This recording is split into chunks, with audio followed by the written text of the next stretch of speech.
नमस्कार, खबर छत्तीसगढ़ देख रहे हैं आप। बड़ी खबर के साथ बुलेटिन की शुरुआत करेंगे। खबर दुर्ग से है, जहां पुलिस को बड़ी सफलता हासिल हुई है। ऑनलाइन सट्टा खिला रहे 9 सटोरिये गिरफ्तार किए गए। 5 लाख की राशि पुलिस ने सीज कराई है। 6 लैपटॉप, 19 मोबाइल, 8 चेकबुक जब्त की गई हैं। करोड़ों के लेन देन का भी खुलासा हुआ है। वहीं anti crime and cyber unit police की ये बड़ी कार्रवाई है। तो ये बड़ी खबर है दुर्ग से, जहां पुलिस को बड़ी सफलता हासिल हुई है। दुर्ग में पुलिस ने ऑनलाइन सट्टा खिला रहे 9 सटोरियों को गिरफ्तार किया है और इनके पास से 5 लाख रुपए भी बरामद किए गए हैं। 6 लैपटॉप, 19 मोबाइल और 8 चेकबुक जब्त की गई हैं। मिथिलेश हमारे साथ जुड़े हैं और जानकारी के साथ। मिथिलेश, कहां ये सट्टा खिला रहे थे, कितना बड़ा ये नेटवर्क? देखिए प्रशांत, बताना चाहूंगा कि ऑनलाइन सट्टा जो है महादेव ऐप का इसमें सीधा इन्वॉल्वमेंट है, जहां पर अंतर्राष्ट्रीय स्तर तक इसके तार जुड़े हुए हैं। और इसी क्रम में पुलिस लगातार एक अभियान चलाकर जो महादेव ऐप से जुड़े हुए लोग हैं उनके खिलाफ में ये कार्रवाई कर रही है। पिछले यदि 15 से 1 महीने की बात किया जाए तो करीब 100 से अधिक लोगों को पकड़ा जा चुका है। अलग अलग जगहों पर ये सट्टा खिला रहे थे ऑनलाइन। उसी के थ्रू में जो पहले पकड़ाए थे उन्हीं से ये क्लू मिला था पुलिस को कि छिंदवाड़ा के आसपास एक जगह है, वहां पर ऑनलाइन सट्टे का कारोबार किया जा रहा है, जिसमें भिलाई के, कटनी के, रीवा के कुछ ऐसे लोग हैं जो मिलकर वहां पर एक सामूहिक रूप से वहां पर ऑनलाइन सट्टा खिला रहे हैं। इस सूचना पर पुलिस ने वहां पर छिंदवाड़ा में जाकर दबिश दी है और 9 आरोपियों को पकड़ा गया है। इनके सीधे तार जो है अंतर्राष्ट्रीय स्तर से जुड़े हुए हैं। पुलिस ने इनके पास में लैपटॉप, मोबाइल फोन सहित अन्य इलेक्ट्रॉनिक सामान जब्त किए हैं। तो प्रशांत, लगातार पुलिस जो है वो शिकंजा कसते जा रही है कि जो इस तरह से ऑनलाइन सट्टे का कारोबार जो है फलता फूलता जा रहा है, उस पर किसी तरह से नकेल कसी जाए। और अभी इनसे पूछताछ की जा रही है। और भी ये छत्तीसगढ़ में, केवल दुर्ग में बल्कि छत्तीसगढ़ के तमाम बड़े शहरों में ये ऐसे नेटवर्क वक्त वक्त पर पकड़े जाते हैं। क्या वजह है कि पुलिस पूरी लगाम नहीं लगा पा रही इन पर? देखिए प्रशांत, ये ऑनलाइन पूरी तरह से सट्टे का कारोबार है। ये जानकारी तो मिलती थी लेकिन ये सिद्ध नहीं हो पाता था। लेकिन पुलिस अब इसमें पूरी तरह से एहतियात बरतते हुए टेक्निक का इस्तेमाल कर रही है। उस टेक्निक के माध्यम से पुलिस ये आरोपियों तक पहुंच रही है, ऑनलाइन का कारोबार चलने वाले। तो अभी पिछले दिनों जो हुआ था, जितने भी आरोपी पकड़े गए हैं उसी टेक्निक के माध्यम से पकड़े गए हैं। तो ये लगातार अब एक के बाद एक जो है वो कार्रवाई बढ़ते जा रही है। कड़ी दर कड़ी जुड़ने पर ये पता चलता है कि ये अंतर्राष्ट्रीय दुबई जैसे क्षेत्र है, भारत के पुणे, मुंबई, महाराष्ट्र, नागपुर जैसे कई ऐसे महानगर हैं जहां पर इस तरह का ये महादेव ऐप के जरिए ऑनलाइन सट्टे का कारोबार किया जा रहा है। तो धीरे धीरे कड़ियां जुड़ रही है, लोग पकड़ाते जा रहे हैं। पुलिस की कोशिश यही है कि इस पूरे जो मुख्य लोग जो है जो बैठे हुए वहां तक पुलिस पहुंचे। लेकिन जो जानकारी प्राप्त हो रही है प्रशांत, वो ये है कि इसके जो मुख्य लोग हैं जो यहाँ से जुड़े हुए हैं वो सीधा दुबई में बैठे हुए हैं। तो पुलिस की कोशिश यही हुई है कि किसी तरह से, यानी कि बड़ा नेटवर्क और अंतर्राष्ट्रीय नेटवर्क से ये सट्टा गिरोह जुड़ा हुआ है। शुक्रिया आपका मिथिलेश, पूरी जानकारी के लिए। आगे बढ़ेंगे और बड़ी खबर रायपुर से, जहां लूडो खेलने से मना करने पर कुछ लोगों पर हमला कर दिया गया। पैसा लगाने के विवाद में बताया जा रहा है कि रॉड से हमला किया गया। हमले में 2 युवक गंभीर रूप से घायल हो गए। एक नाबालिग सहित 2 लोगों को गिरफ्तार किया गया। टिकरापारा पुलिस ने इन्हें गिरफ्तार किया है। तो ये बड़ी खबर है रायपुर से, जहां लूडो खेलने से मना करने पर रायपुर में हमला कर दिया गया। युगल तिवारी हमारे साथ जुड़े हैं। युगल, आपराधिक घटनाएं, वारदात और छोटे छोटे मसले घटनाओं की वजह बन रहे हैं। युगल,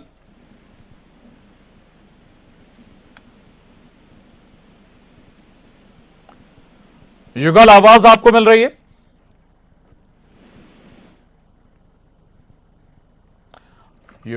युगल के पास हम दोबारा चलेंगे, लेकिन एक बार फिर बता दें आपको, दरअसल रायपुर का ये मामला है जहां लूडो खेलने से मना करने पर हमला कर दिया युवकों पर। बताया जा रहा है कि पैसा लगाने के विवाद में रॉड से हमला कर दिया गया। विवाद हुआ और उसके बाद हालात ऐसे बने कि दूसरे पक्ष पर युवकों ने हमला कर दिया। हमले में 2 युवक गंभीर रूप से घायल भी हुए। एक नाबालिग सहित 2 लोगों को इस मामले में गिरफ्तार किया गया है। रायपुर के टिकरापारा पुलिस ने ये गिरफ्तारी की है। छानबीन शुरू कर दी गई है। कार्रवाई पुलिस ने शुरू कर दी है इस पूरे मामले में। आपको बता दें कि राजधानी रायपुर में छोटे छोटे विवाद को लेकर कई बार बड़ी बड़ी घटनाएं, वारदातें भी अंजाम दी जा रही हैं। युगल हमारे साथ जुड़े हैं। युगल, क्या ये पूरा विवाद था और अभी क्या स्थिति है जो जख्मी युवक हैं? जी देखिए, जो जख्मी युवक है उसकी हालत गंभीर बनी हुई है, क्योंकि सीने के पास जो है वो धारदार जो राड है उससे हमला किया है। टीआई ने भी इसकी पुष्टि की है। और बड़ी बात यह है कि जो लूडो खेलने के विवाद को लेकर के ये पूरा मामला है, वो विवाद है वो हुआ है। और इसमें एक नाबालिग सहित एक आरोपी को पुलिस ने गिरफ्तार किया है। जो पीड़ित युवक है वो लूडो खेल करके जा रहा था, लेकिन जबरन दांव लगाने, पैसे लगाने के नाम पर ये पूरा विवाद हुआ। उसके बाद हमला किया गया है। गंभीर अवस्था में उसे अस्पताल में भर्ती कराया गया है। फिलहाल दोनों नाबालिग और एक जो आरोपी है उसे गिरफ्तार कर लिया है। जी शुक्रिया युगल जानकारी के लिए। और अब खबर सुकमा से है, जहां रंगाई पाड़ में 4 ग्रामीणों की मौत हो गई। पिछले 2 दिनों में हुई ग्रामीणों की मौत से चारों को हाथ पैर में सूजन की बीमारी थी। गांव में मेडिकल टीम भी पहुंची हुई है। 3 से 4 अन्य मरीज भी बताया जा रहा है कि अभी इसी तरह के लक्षणों से पीड़ित हैं। और कलेक्टर हरीश एस ने इसकी पुष्टि भी की है। तो ये बड़ी खबर है सुकमा से, जहां रंगाई पाड़ में 4 ग्रामीणों की मौत हुई है और पिछले 2 दिनों में बताया जा रहा है कि ये चारों मौत जाने गई हैं। चारों के हाथ पैर में सूजन की शिकायत थी, सूजन की बीमारी थी। और अभी कुछ और ऐसे लोग हैं जिनको इसी तरह की शिकायतें हैं। 3 से 4 अन्य मरीज भी अभी इसी तरह की परेशानियों से जूझ रहे हैं। और ऐसे में अब 4 लोगों की मौत हो जाने के बाद प्रशासन सख्ते में आया है, प्रशासन एक्टिव मोड में आया है और इस मामले में अब स्वास्थ्य विभाग की टीम भी पहुंची है। 2 लोग तो 70+ का है, उनका जो रीजन हमने जब हमारा हेल्थ टीम कल गए थे तो वो नेचुरल रीजन बताया। और बाकी 2 लोग में एक का तो पेट का सूजन का रीज़न बता रहे थे और दूसरे का बॉडी में माइल्ड सूजन रहा बता रहे थे। इन 27 सितंबर को हमारा टीम वहाँ गए थे। उस समय लोग हमारे में डोर टू डोर भी हमने चेक किए थे पीपी और डायबिटीज़ का। उस समय भी लोग ने वैसे प्रॉब्लम नहीं बताया। तो इसका बेसिक रीज़न ये हो सकता है कि जैसे रेगरगट्टा में जो हुआ था तो न्यूट्रिशनल डेफिशिएंसीज और वहाँ का जो प्रोटीन इंटेक वगैरह के कारण वही वैसे ही लग रहा है। तो आज भी हमारा टीम गया है और वहाँ माइल्ड स्वेलिंग वाला केसेस 5 लोग आइडेंटिफाइड है, उसको आज हम शिफ्ट करेंगे सो दैट उन लोगों का टेस्ट करने में भी पता चलेगा कि सिमिलर या नहीं है। और 2 बीपी पेशेंट्स हैं, उन लोगों को भी हमने शिफ्ट करने के लिए बोला है। सो 7 लोगों का आज शिफ्ट करेंगे। और बाकी तो इस साल में तो उस गांव में पहले कुछ डेथ नहीं था, ये अचानक 30 और एक में दो डेथ हुआ है। बाकी तो और सतीश चांडक हमारे साथ जुड़े हैं सुकमा से और जानकारी के साथ। सतीश, ये वायरस या इस तरह की बीमारी पहले से भी लोग यहाँ पर पीड़ित रहे हैं क्या, या फिर अभी ये पूरा वाकया सामने आया? क्या बता रहा है स्वास्थ्य महकमा? जी आपको बता दूं कि ये मामला जो है 30 तारीख का बताया जा रहा है और 2 दिन में करीब उस गांव में जो है 4 मौतें हो गई, जिसमें 2 बुजुर्ग बताए जा रहे हैं और 2 जो है वो हजर उम्र के जो है बताए जा रहे हैं। और इसके पीछे जो कारण है वो पैर में सूजन, पेट में सूजन, ये बताया जा रहा है। स्वास्थ्य विभाग की टीम वहाँ पहुंची थी कल, वहाँ से उनका जो ब्लड सैंपल लेके आया गया है और ब्लड सैंपल की जांच रिपोर्ट आज सबमिट होगी। और साथ साथ वहाँ पर और भी जो 3-4 पेशेंट ऐसे हैं जिनके पैर सूजन की शिकायत है, उनको आज जो है जिला अस्पताल शिफ्ट किया जाएगा। कलेक्टर हरीश एस ने जो जानकारी दी है कि आज ये भी जो है यहाँ पर शिफ्ट किया जाएगा। मुद्दा ये है कि इससे पहले भी ये सुकमा जिले का रेगरगट्टा गांव है जहाँ पर ग्रामीणों ने 61 मौतें होने का दावा किया था। उसके बाद जो है लगातार वहाँ पे टीमें पहुंची थी, स्वास्थ्य मंत्री भी जगह पर पहुंचे थे, उन्होंने भी बैठक की, समीक्षा की। तो वहाँ पे भी यही पैर सूजन और पेट सूजन की बीमारी थी। वहाँ पर काफी संख्या में आदिवासी ग्रामीणों की मौत हुई थी। और उसके बाद जो है उसी इलाके का एक रंगईगुड़ा गांव है जहां पर 2 दिन में 4 मौतें हो जाती है। और हालांकि प्रशासन अलर्ट है, वहां पर स्वास्थ्य विभाग की टीम पहुंच चुकी है, कलेक्टर लगातार उस पर जो मॉनिटरिंग कर रहे हैं, क्योंकि इस इलाकों में लगातार देखा गया है कि इस टाइप की जो है बीमारी अक्सर ग्रामीण निकल है। इसके पीछे वजह माना जा रहा है कि ग्रामीण जो है खून की कमी है और साथ ही साथ उनका खान पान भी एक बड़ी समस्या है और इलाज जो है समय पर नहीं होता है। अक्सर वहाँ के जो ग्रामीण है वो बर्थडे और झाड़ फूक कराते हैं, जिसके चलते जो है बीमारी बड़ी हो जाती है और अंत में जो है ग्रामीण की मौत हो जाती है। जी बिल्कुल, कई बार हालात ऐसे होते हैं कि वो बेकाबू बीमारी हो जाती है और जान गंवानी पड़ जाती है लोगों को। शुक्रिया सतीश जानकारी के लिए। आगे बढ़ेंगे। छत्तीसगढ़ के हवाई यात्रियों के लिए बड़ी सौगात। हवाई यात्रियों के लिए खुशखबरी है। बिलासपुर से इंदौर के लिए सीधी उड़ान सेवा शुरू गई है। नागरिक उड्डयन मंत्री ज्योतिरादित्य सिंधिया ने इसके लिए हरी झंडी दिखाई है। मुख्यमंत्री भूपेश बघेल भी कार्यक्रम में मौजूद रहे। मंत्री सिंधिया और सीएम बघेल वर्चुअली कार्यक्रम में शामिल हुए। मुख्यमंत्री निवास से जुड़े सीएम भूपेश बघेल तो दिल्ली से ज्योतिरादित्य सिंधिया ने कार्यक्रम की अध्यक्षता की।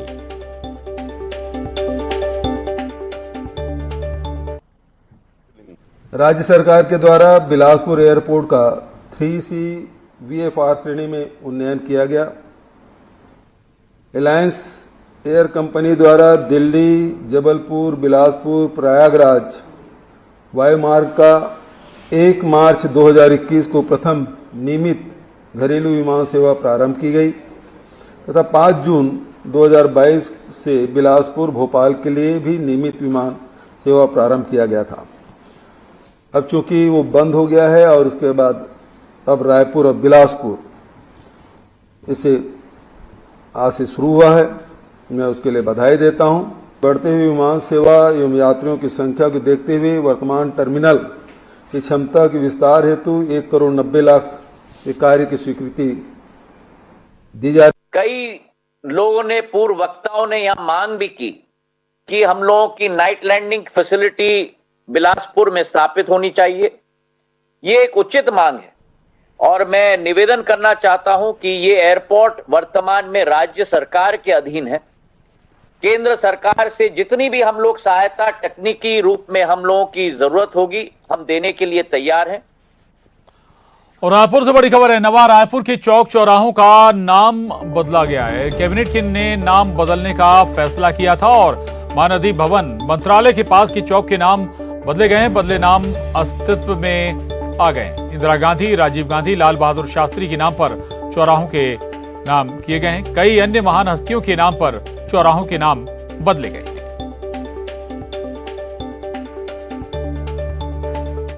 कैबिनेट में ये फैसला लिया गया था कि नए रायपुर के चौक चौराहों के नाम बदले जाएंगे और ये बदले हुए नाम अस्तित्व में भी आ गए हैं। हम इस वक्त मौजूद हैं इंदिरावती भवन के आसपास और आप देख सकते हैं यहाँ का जो चौराहा है उसका नाम राजीव गांधी चौक कर दिया गया है। इसी के साथ ही आगे इंदिरा गांधी चौक बनाया गया है और उसी तरीके से जवाहरलाल नेहरू चौक भी किया गया है। अलग अलग जो चौक चौराहे हैं उनके नाम बदले गए हैं और इसी को लेकर एक तरह से कहें कि बीजेपी और कांग्रेस में सियासत भी शुरू हो गई है।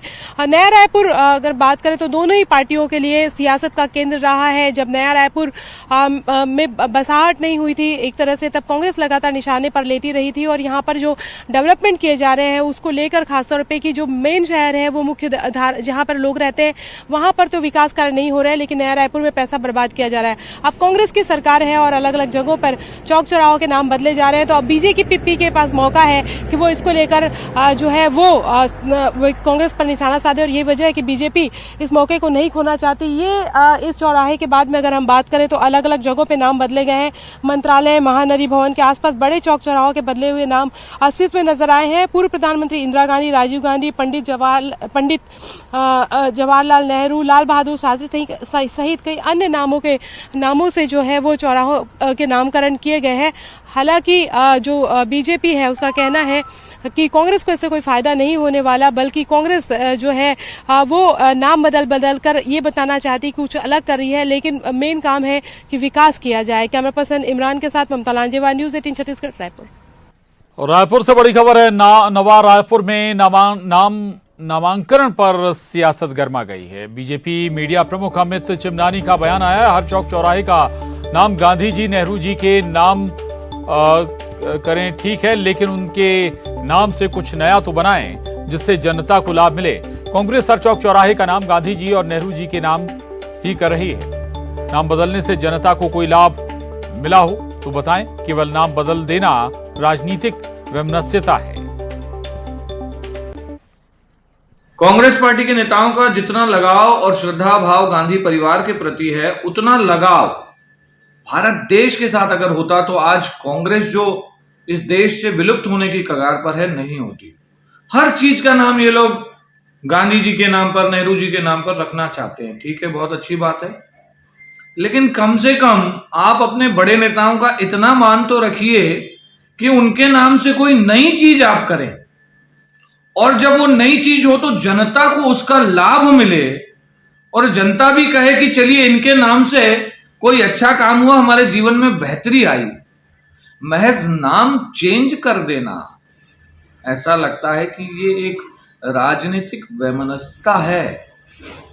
जनता के लिए अगर कोई सरकार जवाबदेही रखती है तो अच्छे काम करे, नए प्रोजेक्ट लाए, नई चीजें बनाए और फिर जैसा उनका मन करे उनके नाम से रखे भी, ये उनकी स्वतंत्रता है। लेकिन हर वो कार्य जो सरकार करती है उसमें जनता का क्या भला है, ये प्रश्न आता ही है। और ये जो नाम चेंज हुए उससे जनता का क्या फायदा हुआ, ये हमारा।